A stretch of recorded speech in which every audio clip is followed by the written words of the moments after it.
प्रणामಗಳು। मेरे पूज्य दादा, जैसे ही दादा हमारे गुजरात में पिताजी को बोलते हैं, वैसे चरण स्पर्श माननीय बसवराज जी को, शांताराम जी, ऐसे पाटिल जी, स्वामी समस्त संस्थान के प्रमुख जी और सभी उपस्थित भाइयों बहनों को मेरा वंदे मातरम, वंदे गौ मातरम। ಎಲ್ಲರಿಗೆ ತಿಳಿತು ಅಂತ ತಿಳ್ಕೊಂಡಿದ್ದೇನೆ। हम 5 सरल चरणों में कृषि को समझेंगे आज। गाय माता को विश्व की माता बोला है, गाओ विश्व से मात्र, वो सच में है, पूरे ब्रह्मांड की माँ बोली है। जितना उससे हम दूर जाएंगे उतनी ही हमारी तकलीफ, उतनी ही धरती माता की तकलीफ, उतनी ही क्रॉप की, सभी प्रकार की प्रकृति की तकलीफ बढ़ती जाएगी। तो हमें कैसे भी करके देशी गाय आधारित ही विकास सोचना है। ಆಕಳ ಅತ್ಯಂತ ಮಹತ್ವದ ಇವತ್ತಿನ ಈ ವಿಷಯದ ಮೇಲೆ 5 ಭಾಗಗಳಲ್ಲಿ ಹೇಳುತ್ತೇನೆ। ಆಕಳಲ್ಲಿ ಬ್ರಹ್ಮಾಂಡವೇ ಇದೆ ಅಂತ ನಾವು ಹೇಳ್ತೀವಿ। ಜಗತ್ತಿನ ಎಲ್ಲ ವಿನಾಶಕ್ಕೆ ಇವತ್ತು ಅದರ ಸದ್ಬಳಕೆ, ಅದರ ರಕ್ಷಣೆ ಇಲ್ಲದೆ ಇರೋದರಿಂದ ಆಗ್ತಾ ಇದೆ। ಅದರ ಬಗ್ಗೆನೇ ಇವತ್ತು ಮುಖ್ಯ ಚರ್ಚೆಯ ವಿಷಯ ಇರುತ್ತದೆ।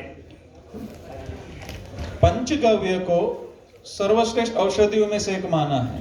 तो पंचगव्य क्या होता है? दूध, दही, गोबर, गौमूत्र, घृत। तो उसमें भी विशेष गोत्र की गायों का विशेष प्रभाव होता है। तो उसमें कुछ विशेष गाय माता के आशीर्वाद से जो पंचगव्य में से और 21 औषधि में से जो निर्माण किया है वही गौ कृपा अमृतम है। ಸಾಮಾನ್ಯವಾಗಿ ಪಂಚಾಮೃತ ಅಂತ ನಾವು ಕೇಳಿವಿ ಪೂಜಾ ಪಾಠಗಳಲ್ಲಿ, ಎಲ್ಲ ಔಷಧಿಗಳಲ್ಲಿ ಪಂಚಾಮೃತ ಶ್ರೇಷ್ಠ ಗುಣ। ಆದರೆ ಗೋಮಾತೆಯ ವಿಶಿಷ್ಟ ಜಾತಿಯ ಗೋಮಾತೆಗಳಿಂದ ತಯಾರು ಮಾಡಿದಂಥ 21 ಜಾತಿಯ ಬೇರೆ ಬೇರೆ ಗುಣ ಅಂಶಗಳನ್ನು ಕೂಡಿ ತಯಾರು ಮಾಡಿರ್ತಕ್ಕಂಥ ಅಮೃತವೇ ಗೋಕೃಪಾಮೃತ ಅಂತ ಹೇಳ್ತಾ ಇದ್ದೇನೆ।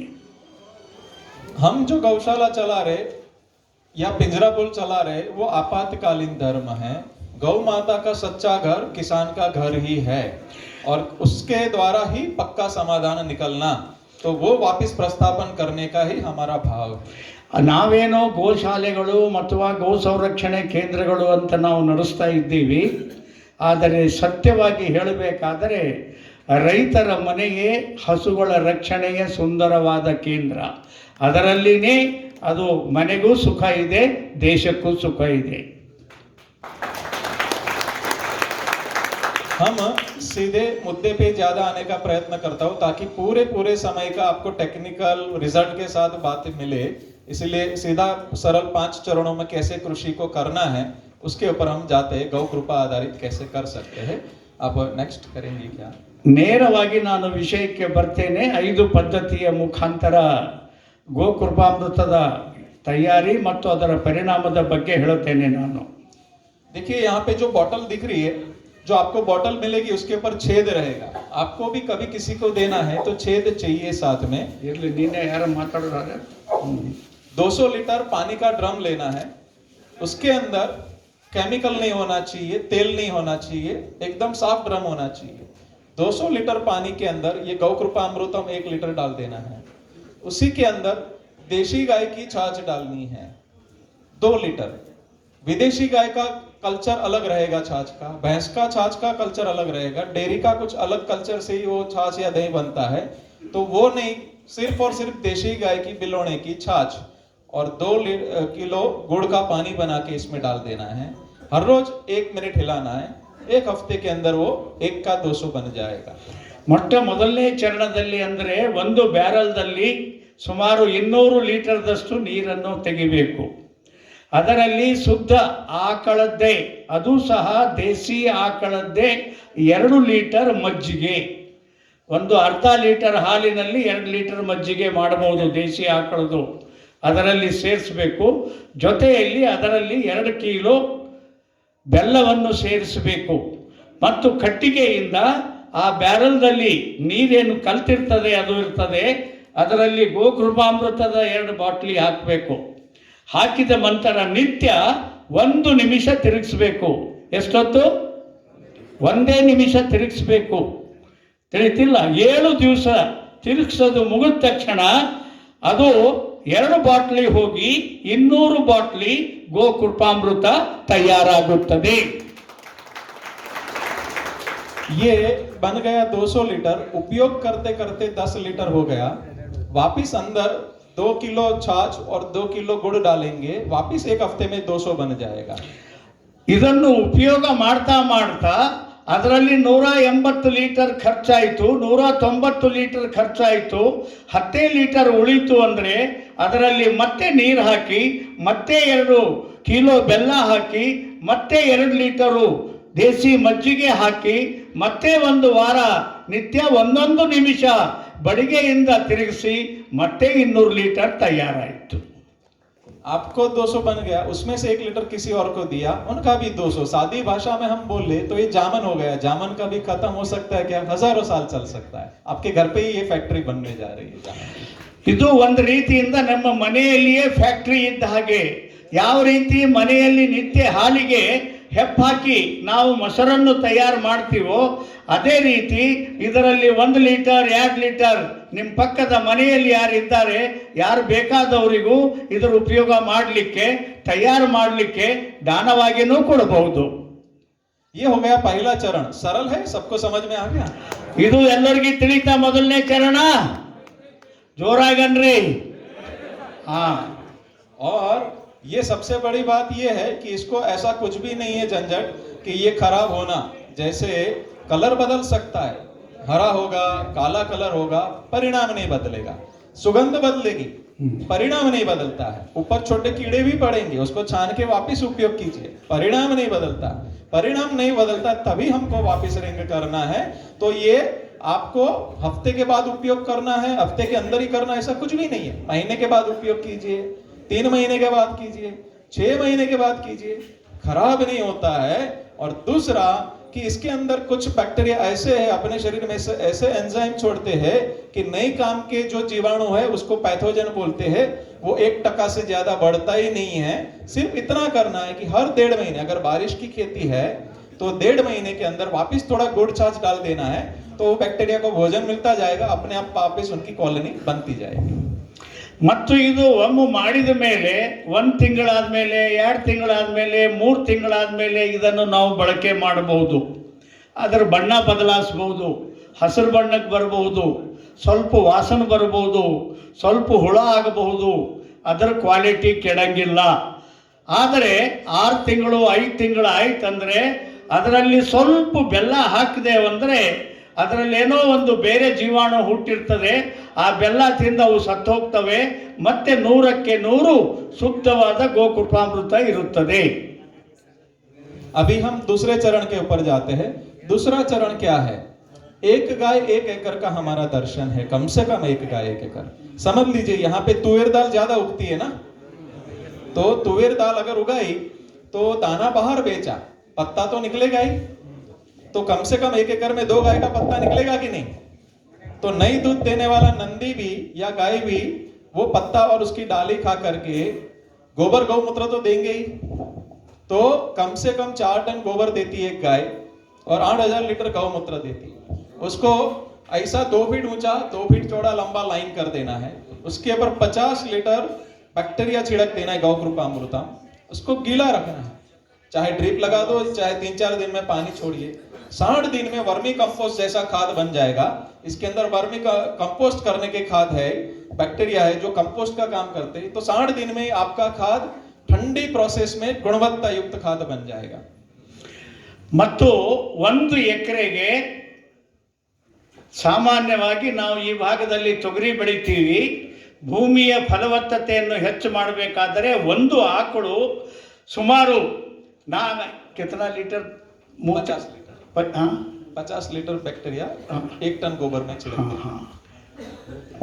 ಇದು तैयार कितना होता है? 8 टन 4 टन।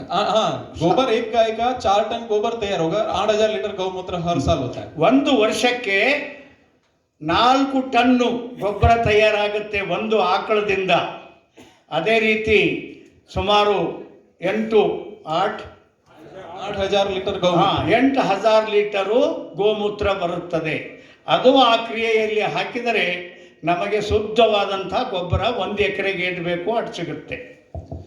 तो हमेशा बैक्टीरिया का खुराक क्या होता है? कार्बन होता है। अगर आपने अभी आज गौ कृपा अमृतम लिखे गए परिणाम मिल गया अचानक, तो ऐसा नहीं सोचना है कि हम गोबर नहीं डालेंगे, लंबा नहीं चलेगा। हमेशा कार्बन उसका स्रोत होता है। कार्बन कहाँ से मिलता है?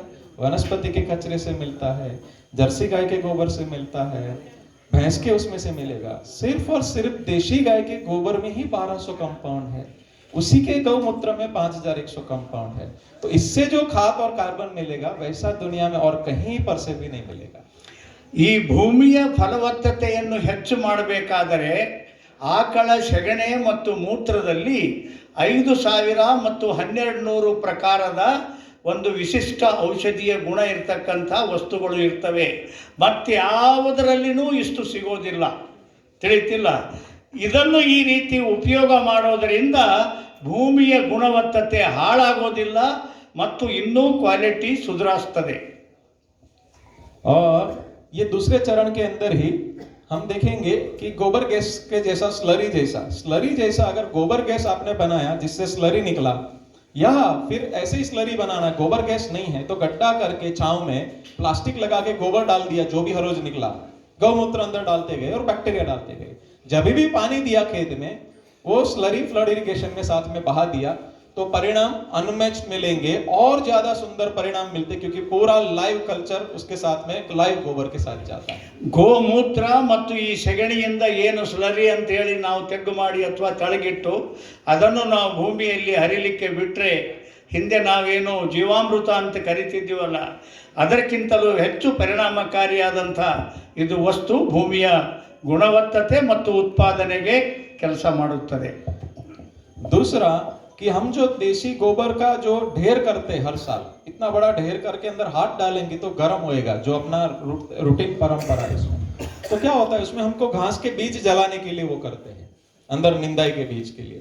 पर गोबर के अंदर 1200 कंपाउंड है, वो गर्मी में काफी उड़ जाते हैं। जैसे हम कच्चा दूध पीते हैं, उसके अंदर विटामिन B12 से सभी चीज है, जैसे ही गर्म करते 50% कंपाउंड विटामिन B12 उड़ जाता है।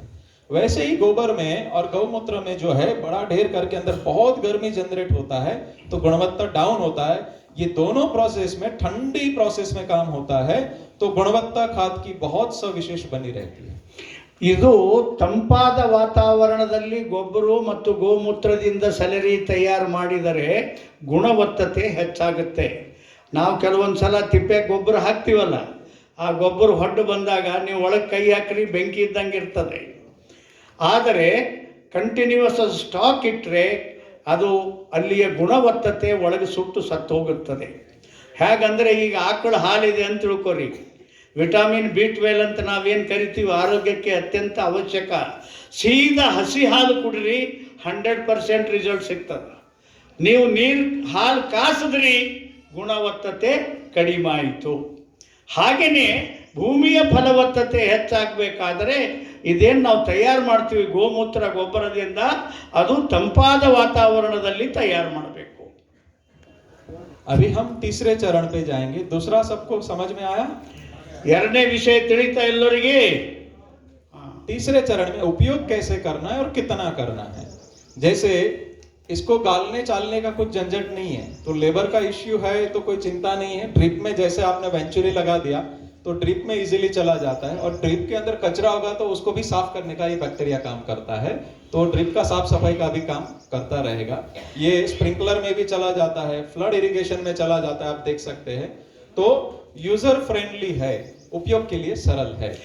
ಇದು ಕೃಷಿ ಕಾಯಕದಲ್ಲಿ ಸ್ಪ್ರಿಂಕ್ಲರ್ ಬಂತು, ಬೇರೆ ಬೇರೆ ವಸ್ತುಗಳು ಬಂತು, ಪ್ರತಿಯೊಂದರಲ್ಲಿ ಅದು ಕೆಡೋದಿಲ್ಲ ಅಥವಾ ಅದಕ್ಕೆ ಬಾಧೆ ಮಾಡೋದಿಲ್ಲ. ಅತ್ಯಂತ ಸರಳವಾದ ರೀತಿಯಲ್ಲಿ ಉಪಯೋಗಕ್ಕೆ ಬರ್ತಕ್ಕಂಥ ಮೂರನೇ ಪದ್ಧತಿ ಅಂದರೆ ಇದರ ಸದ್ಬಳಕೆ. ಹೀಗಾಗಿ ಇದು ತೊಂದರೆ, ಎಲ್ಲಾದರೂ ಕಚರ ಕ್ರಿಮಿ ಬಂದ್ರೂ ಅದು ತಾನೇ ನಾಶ ಮಾಡಿ ಪೈಪ್ ಸುಧಾ ಸರಿ ಮಾಡುತ್ತದೆ. ये डालना कितना है, तो प्रति एकड़ फर्स्ट टाइम 1000 लीटर 1 एकड़ के अंदर, और हर महीने के अंदर 1500 लीटर कम से कम जाना चाहिए एक एकड़ में, 1500 से 2000 लीटर के बीच में। मतलब कि अगर काली चिकनी मिट्टी 2 ही पानी जाता है तो 750 बहाना है। 3 बार पानी देते तो 500 500 500। ड्रिप में अगर ज्यादा पानी जाता है, 10 बार में जाता है, तो उसका बटा कर देना है, उसका डिवाइड कर देना है। बट हर पानी के साथ थोड़ा थोड़ा जाना चाहिए। उसके फायदे क्या है मैं बाद में बताता हूँ, लेकिन इतना क्वांटिटी आपका अंदर जाना चाहिए। ಸಾಮಾನ್ಯವಾಗಿ 1 ಎಕರೆ ಪ್ರದೇಶದಲ್ಲಿ ಇದರದೇನು ಬಳಕೆ ಇದೆ 1,000 ಲೀಟರ್ ಹೋಗಬೇಕು. ಅದರಲ್ಲಿ ನೀರಿನ ಅಂಶಗಳು ಹೆಚ್ಚು ಮಾಡಿ ಒಂದು ಸಲ 2 ಸಲ 500 ಲೀಟರು 500 ಲೀಟರು 500 ಲೀಟರು ಮತ್ತು ಎಷ್ಟು ಬೇರೆ ಬೇರೆ ಸಮಯದಲ್ಲಿ ಇದನ್ನು ನಾವು ಅದನ್ನು ವಿತರಣೆ ಮಾಡ್ತೇವೋ ಅಷ್ಟಷ್ಟು ಅದರ ಕ್ವಾಲಿಟಿ ಹೆಚ್ಚಾಗುತ್ತದೆ. ಇನ್ನೂ ವಿವರವಾದ ವಿಷಯ ಮುಂದೆ ತಿಳಿಸ್ತೇನೆ. ये हो गया तीसरा चरण। अभी चौथा चरण नेक्स्ट, कि कोई वनस्पति में रोग आए ही नहीं, जैसे मनुष्य के अंदर रोग आए ही नहीं, वो स्थिति निर्माण श्रेष्ठ बोलते हैं ना आयुर्वेद में, वैसे ही वनस्पति के अंदर रोग आए ही नहीं, वैसी स्थिति कैसे निर्माण करे। तो 3 लीटर से 2 लीटर गौकृपा अमृतम बैक्टीरिया लेना है 15 लीटर पानी के, 15 लीटर पंप के अंदर, बाकी का 13 लीटर पानी। कोई भी क्रॉप हो, चाहे 5 दिन का हो, अभी बुआई करी हो, फ्लावरिंग स्टेज हो, फ्रूटिंग स्टेज हो, कभी भी डाल सकते हैं। हर हफ्ते ऊपर स्प्रे कर देना है, हर हफ्ते। अगर जटिल कोई क्रॉप है, जैसे गोभी फ्लावर है या भिंडी है, हर 2-3 दिन पे वो लोग पेस्टिसाइड डालते हैं, उनकी जगह पे 3 दिन पे ये डालना है। बट हर हफ्ते तो कम से कम ये स्प्रे करना है। जैसे 1 एकड़ में 10-15 पंप लगेंगे तो उतना ये बैक्टीरिया छिड़क देना है। ये हो गया आपका पेस्टिसाइड का काम। ಇದನ್ನು ಪೆಸ್ಟಿಸೈಡ್ ಕೆಲಸ ಅಂದರೆ ಯಾವುದೇ ಸಸಿ ಚೆನ್ನಾಗಿ ಬರಬೇಕು, ಹೂವಕಾಯಿ ಚೆನ್ನಾಗಿ ಬರಬೇಕು, ಕ್ರಿಮಿಕೀಟಗಳು ಸಾಯಬೇಕು, ಯಾವುದೇ ಕ್ರಿಯೆ ಅಂದರೆ ಮೊದಲೇ ರೋಗ ಬಾರದೇ ಇರುವಂತೆ ನೋಡಬೇಕು ಅಂತ ನಮ್ಮ ಮನಸ್ಸಿತ್ತಂದರೆ ವಾರಕ್ಕೆ 1 ಸಲ prevention is better then cure. ರೋಗ ಬಂದಮೇಲೆ ಇಲಾಜಕ್ಕೆ ಹೋಗೋದಲ್ಲ, ರೋಗ ಬಾರದೇ ಇರುವಂತೆ ನೋಡಬೇಕಾದರೆ ನಾವೇನು ಸ್ಪ್ರೇ ಮಾಡೋ ಮಷೀನ್ ಇರ್ತದೆ, ಅದರಲ್ಲಿ 2 ಲೀಟರ್ ಗೋಕೃಪಾಮೃತ ಹಾಕ್ರಿ, 13 ಲೀಟರ್ ಅದನ್ನು ಹಾಕ್ರಿ, ಸ್ಪ್ರೇ ಮಾಡಿ. ಅದು ರೋಗ ಬಾರದೇ ಇರುವಂತೆ ನೋಡುತ್ತದೆ, ಕಾಯಿ ಚೆನ್ನಾಗಿ ಬರುತ್ತದೆ, ಹೂ ಚೆನ್ನಾಗಿ ಆಗುತ್ತದೆ, ಸಸಿ ಚೆನ್ನಾಗಿ ಹೊರಗೆ ಬರುತ್ತದೆ. ಎಲ್ಲ ಕೆಲಸವನ್ನು ಇದೊಂದೇ ಮಾಡುತ್ತದೆ. पेस्टिसाइड्स का खर्चा कितना है पता है आपको? हर साल 7 लाख करोड़ का देश का कम से कम खर्चा है। और स्वास्थ्य खराब होता है वो अलग, शहर वालों को बाद में हानि करेगा, क्योंकि वो रेसिड्यूज उसके अंदर आते धीरे धीरे शरीर में पहुंचते। लेकिन हम किसान जब छिड़कते हैं तो नाक और इसके बीच में कोई पर्दा नहीं है, वो सीधा पहुंचता है। तो ज्यादा से ज्यादा किसान का मृत्यु शहर वाले से पहले होता है। गुजरात में 2 ही गांव है, एक गांव में 350 कैंसर के केस है। क्यों? बैंगन का खेती है, सब्जी का, ज्यादा स्प्रे होता है तो ज्यादा उसके नाक में जाता है। तो वो गांव में कोई बेटी बहन जल्दी देने को तैयार नहीं है, तो क्या हालत होता होगा किसान का? घर बेच के भी इलाज मुश्किल हो जाता है। तो हमारी रक्षण के लिए भी हमको भगवान ने मौका दिया है। ये बैक्टीरिया के अंदर 8 बैक्टीरिया ऐसे जो अपने शरीर में से ऐसा रस एंजाइम छोड़ते हैं कि नई काम के कीटक फंगस सब दूर भागते हैं। तो ये 30 पैसे घर पे बनने वाला पेस्टिसाइड गाय माता ने हमको दिया है, उसको अच्छे से प्रयोग कीजिए। ಇದು ಎಲ್ಲಕ್ಕಿಂತ ಅತ್ಯಂತ ಕಡಿಮೆ ಖರ್ಚಿನಲ್ಲಿ ಪೆಸ್ಟಿಸೈಡ್ ಕೆಲಸ ಮಾಡುತ್ತದೆ. ಪೆಸ್ಟಿಸೈಡ್ ಹಾನಿ ಏನು?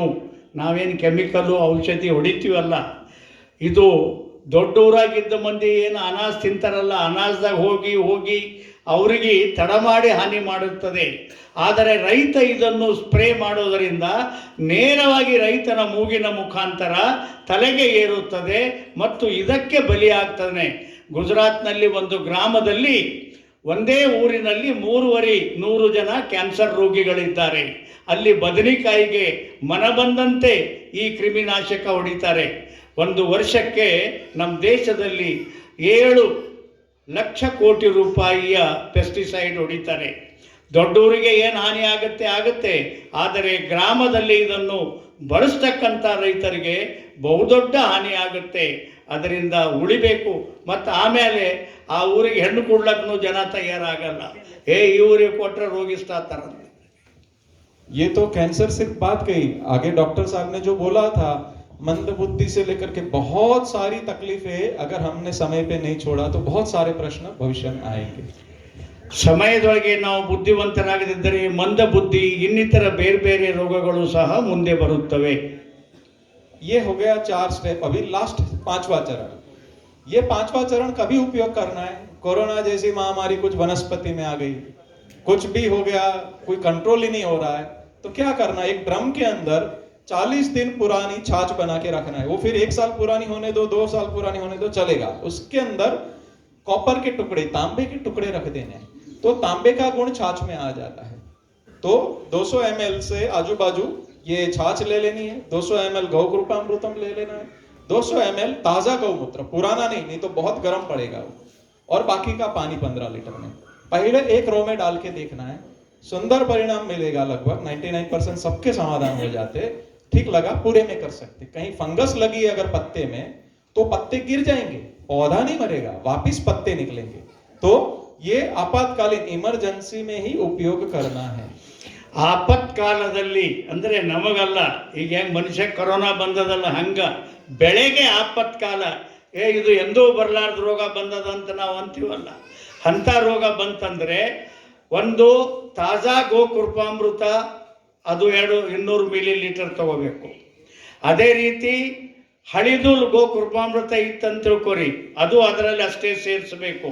ಆಮೇಲೆ ಸುಮಾರು 200 ಮಿಲಿಲೀಟರ್ ಈಗೇನು ಮಜ್ಜಿಗೆ ಅಂತ ನಾವು ಕರಿತೀವಲ್ಲ, ಯಾವಾಗಲೂ ರೈತರು ಹಳಿ ಮಜ್ಜಿಗೆ ಮನ್ಯಾಗ ಸ್ಟಾಕ್ ಇಡಬೇಕು. 1 ವರ್ಷದಿದ್ದರೆ ನಡೀತದೆ, 6 ತಿಂಗಳದಿದ್ದರೆ ನಡೀತದೆ, ಆದರೆ ಕನಿಷ್ಠ 40 ದಿವಸದ ಹಳೆಯ ಮಜ್ಜಿಗೆ ಸ್ಟಾಕ್ ಇಟ್ಟು ಈ ಮೂರನ್ನು ಮಿಕ್ಸ್ ಮಾಡಿ ನೀರಿನಲ್ಲಿ ಸೇರಿಸಿ ಹೊಡೆದರೆ ಎಂಥ ಕರೋನಾ ಬೆಳಿಗ್ಗೆ ಬಂದರೆ ಅದಕ್ಕೆ ಅದು ಪಾಠ ಕಲಿಸ್ತದೆ. ಇದು ಏಕಮಾತ್ರ ರಾಮಬಾಣದ ಔಷಧಿ. ತಾಮ್ರವನ್ನು ಸೇರಿಸಿ ಈ ಮಜ್ಜಿಗೆಯಲ್ಲಿ ತಾಮ್ರ ಹಾಕಿಟ್ಟಿರಬೇಕು. ತಾಮ್ರದ ಪಾತ್ರೆ ಇದ್ದರೆ ಇನ್ನೂ ಒಳ್ಳೆಯದು, ಇಲ್ಲ ಅಂದರೆ ತಾಮ್ರದ ಚೂರು ಹಾಕಿಡಬೇಕು. ಕನಿಷ್ಠ 40 ದಿವಸ ಇಟ್ಟಿರಬೇಕು. ಅದು ಅತ್ಯಂತ ದೊಡ್ಡ ಔಷಧಿಯ ಗುಣ ವಿಶೇಷ ಪರಿಸ್ಥಿತಿಯಲ್ಲಿ ಮಾಡುತ್ತದೆ. ये पांचों चरण यहाँ पे समाप्त हुए। देखिए हमने 100 से ज्यादा प्रयोग करे हुए कि वो पत्ता गौमूत्र में डालने से ये गुण बदलेगा, वो स्प्रे करेंगे तो ये औषधि में काम करेगा, तो उसमें से ये पेस्टिसाइड बनेगा, कीट नियंत्रक बनेगा। लेकिन जब तक सरलता से परिणाम मिल रहा है, हम जटिल नहीं बनाना चाह रहे। किसान को लेबर का प्रश्न है, कोई हमारी विशेषता दिखाने के लिए पुस्तकें नहीं भर रहे, तो जितना सरल हो सके उतना सरल किया है। और मेरा ये विनती है, आपको भी सरलता से परिणाम मिल रहा है तो आप खुद प्रशिक्षित होकर के दूसरे आजू बाजू के गांव में, आपके खुद के गांव में सिखाइए। सरलता का स्वरूप ही मेंटेन करना है, किसान को जटिल नहीं बनाना है। ಅದು ಈಗೇನು 5 ಚರಣಗಳಲ್ಲಿ ಬೇರೆ ಬೇರೆ ರೀತಿದು ಹೇಳಿದ್ದೀನಿ. ಕೊನೆಯದಂತೂ ವಿಶೇಷ ಪರಿಸ್ಥಿತಿಯಲ್ಲಿ ಅದು ತಾಮ್ರದ ಅಂಶ ಮತ್ತು ಹಳೆ ಮಜ್ಜಿಗೆಯನ್ನು ತಗೊಂಡು ಅದನ್ನು 200 ಮಿಲಿಲೀಟರ್ ಇದು, 200 ಮಿಲಿಲೀಟರ್ ಮಜ್ಜಿಗೆ, 200 ಮಿಲಿಲೀಟರ್ ತಾಜಾ ಗೋಕೃಪಾಮೃತ ಇದನ್ನು ಸೇರಿಸಿಕೊಂಡು ನಾವು ಏನಾದರೂ ತಯಾರು ಮಾಡಿದರೆ ಅದು ರೋಗಕ್ಕೂ ಬರುತ್ತದೆ. ಅಂದರೆ ಇದು ಒಂದು ಅತ್ಯಂತ ಸರಳವಾದ ಪದ್ಧತಿಯಿಂದ 5 ಚರಣಗಳಲ್ಲಿ ಹೇಗೆ ತಯಾರು ಮಾಡಬೇಕು, ಹೇಗೆ ಬಳಕೆ ಮಾಡಬೇಕು, ಮತ್ತು ವಿಶೇಷ ಪರಿಸ್ಥಿತಿ ಬಂದಾಗ ಕೊನೆಯ ಪ್ರಕ್ರಿಯೆ 5ನೇ ಪ್ರಕ್ರಿಯೆಯನ್ನು ಹೇಗೆ ಸದ್ಬಳಕೆ ಮಾಡಬೇಕು. ಇದನ್ನು ಬಹಳ ಕಾಂಪ್ಲಿಕೇಟೆಡ್ ಮಾಡಿ ಇದು ಇದು ಕಷ್ಟ ಜೀವನದಾಗ ಆಗಲಾರ್ದೆ ಅಂತ ಅನ್ನಿಸಲಾರ್ದಂಗ ಮೊದಲು ನಾವು ಕಲಿಬೇಕು ಮತ್ತು ನಮ್ಮ ಸುತ್ತಮುತ್ತ ಇದ್ದಂಥ ರೈತರಿಗೂ ತಿಳಿಸಬೇಕು. ಅನಾವಶ್ಯಕ ಇದರ ಬಗ್ಗೆ ಗೊಂದಲ ಸೃಷ್ಟಿ ಮಾಡಬಾರದು. ये 200 ml हो गया, 15 लीटर पानी के पंप में डालें जी। ज्यादा होना बोले तो 200 लीटर ऐसा बोले, हर 15 लीटर को 200 ऐसा करके मल्टीपल आपके हिसाब से लगा के कर सकते हैं। 5 चरण पूरा हुआ, सब समझे? क्लियर? 5 ಗೊತ್ತಾಯ್ತಲ್ಲ.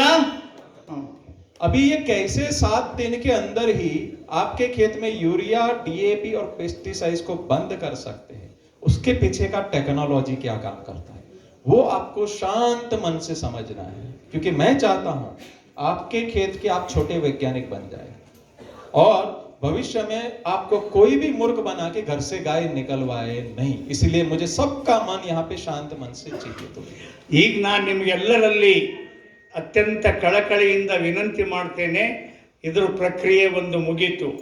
ಆದರೆ DAP ಮತ್ತು ಯೂರಿಯಾ ಇದರಿಂದ ಏನು ಹಾನಿ ಇದೆ, ಇಂಥ ಹಾನಿಯಿಂದ ನಮ್ಮ ಜಮೀನು ನಾವು ಹೇಗೆ ಉಳಿಸ್ಕೋಬಹುದು, ಅದರಿಂದ ಏನು ಹಾನಿ ಇದೆ ಇದನ್ನು ಸೂಕ್ಷ್ಮ ತುಂಬ ಏಕಾಗ್ರತೆಯಿಂದ ಅದರ ಬಗ್ಗೆ ವಿವರಣೆಯನ್ನು ಕೊಡ್ತೇನೆ, ಅದನ್ನು ತಾವು ಗಮನವಿಟ್ಟು ಕೇಳಬೇಕು ಅಂತ ಹೇಳಿದ್ದಾರೆ.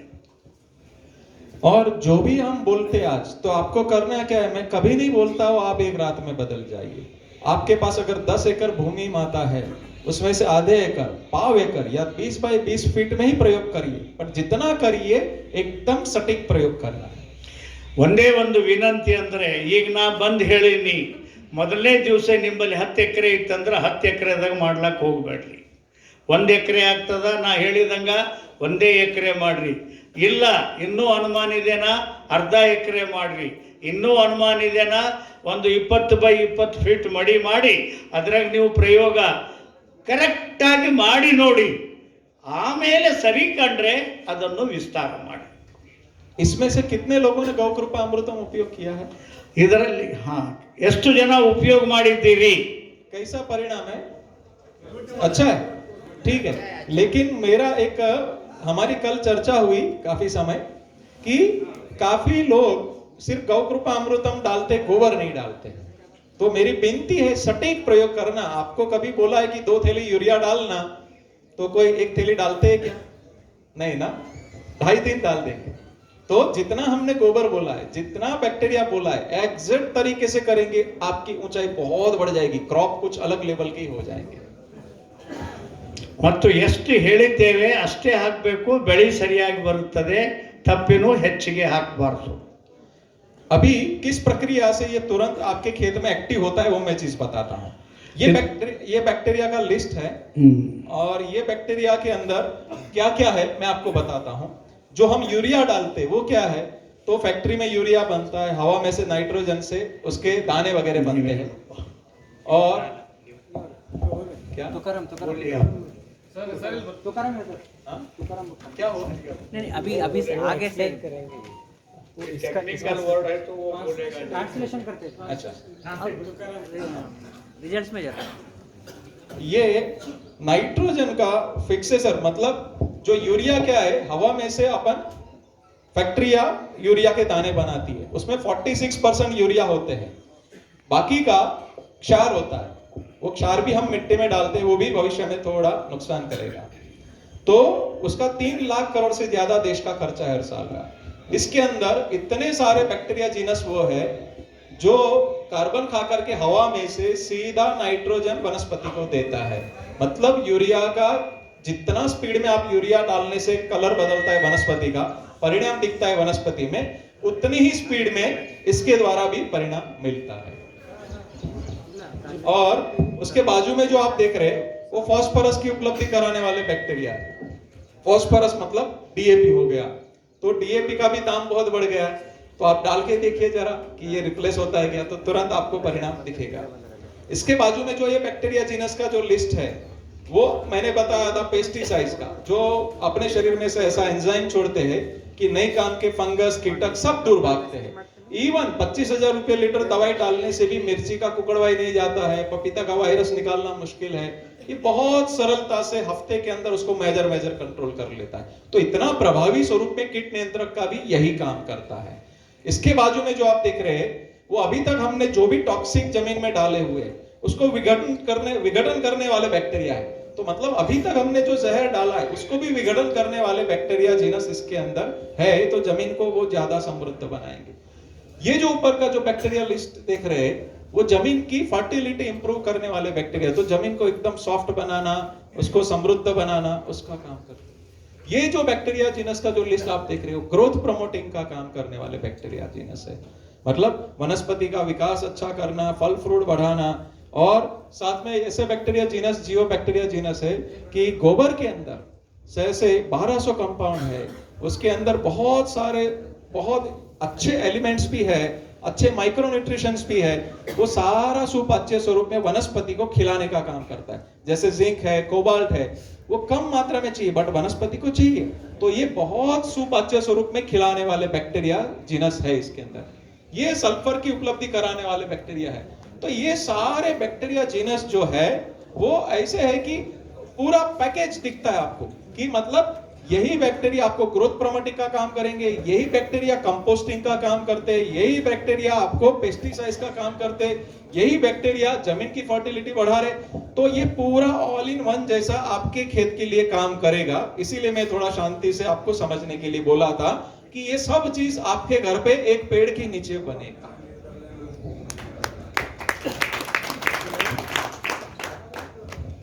ಎಲ್ಲರಿಗೂ ಪ್ರಣಾಮಗಳು. ನನ್ನ ಹೆಸರು ತುಕಾರಾಮ್ ಪವಾರ್, ಬಸವನಬಾಗೇವಾಡಿ ತಾಲೂಕು, ಬಿಜಾಪುರ ಜಿಲ್ಲೆ, ಗೊಳಸಂಗಿ ಗ್ರಾಮ. ಇಲ್ಲಿವರೆಗೂ ಗೋಪಾಲ್ ಭಾಯ್ ಸುತಾರಿ ಅವರು 5 ಚರಣಗಳ ಗೋಕೃಪಾಮೃತ ಬಗ್ಗೆಗಿನ 5 ಚರಣಗಳ ಬಗ್ಗೆ ವಿವರಣೆಯನ್ನು ನೀಡಿದರು. ಇಲ್ಲಿ ಆ ಗೋಕೃಪಾಮೃತದ ವೈಜ್ಞಾನಿಕ ವಿವರಣೆಯನ್ನು ಕೊಡಲಾಗಿದೆ.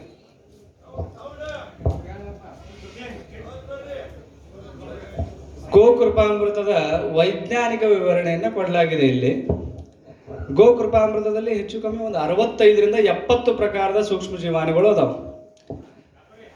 65ರಿಂದ 70 ಪ್ರಕಾರದ ಸೂಕ್ಷ್ಮ ಜೀವಾಣುಗಳಲ್ಲಿ ಕೆಲವು ಸೂಕ್ಷ್ಮ ಜೀವಾಣುಗಳು ಬೆಳೆಗಳ ವರ್ಧಕದ ಕೆಲಸ ಮಾಡಿದರೆ, ಕೆಲವು ಸೂಕ್ಷ್ಮ ಜೀವಾಣುಗಳು ಬೇರಿನ ರೂಟ್ ಪ್ರಮೋಟರ್ ಆಗಿ ಅಂದ್ರೆ ಬೇರಿಗೆ ಬೆಳವಣಿಗೆಗೆ ಸಹಾಯ ಮಾಡುವಂಥ ಕೆಲವು ಸೂಕ್ಷ್ಮ ಜೀವಾಣುಗಳು ಅದಾವೆ. ಕೆಲವು ಸೂಕ್ಷ್ಮ ಜೀವಾಣುಗಳು ಮಣ್ಣನ್ನು ಫಲವತ್ತು ಮಾಡುವಂಥ ಕೆಲವು ಸೂಕ್ಷ್ಮ ಜೀವಾಣುಗಳು ಅದಾವೆ. ಇನ್ನೂ ಕೆಲವು ಸೂಕ್ಷ್ಮ ಜೀವಾಣುಗಳು ಇಲ್ಲಿವರೆಗೂ ಏನು 70 ವರ್ಷದಿಂದ ರಾಸಾಯನಿಕಗಳನ್ನು ಹಾಕಿ ಭೂಮಿಯನ್ನು ಹಾಳು ಮಾಡಿ ಹತ್ತಿ ಬಿತ್ತಿದೀವಲ್ಲ, ಆ ಉಳಿದಂಥ ಟಾಕ್ಸಿಸಿಟಿಯನ್ನು ಸಹಿತ ಪೂರ್ಣ ನಮ್ಮ ಭೂಮಿಯಲ್ಲಿ ಇನ್ನಿಲ್ಲದಂತೆ ಶೇಷ ಮಾಡುವಂಥ ಸೂಕ್ಷ್ಮ ಜೀವಾಣುಗಳು ಕೆಲವೊಂದಿಷ್ಟು ಅದಾವು.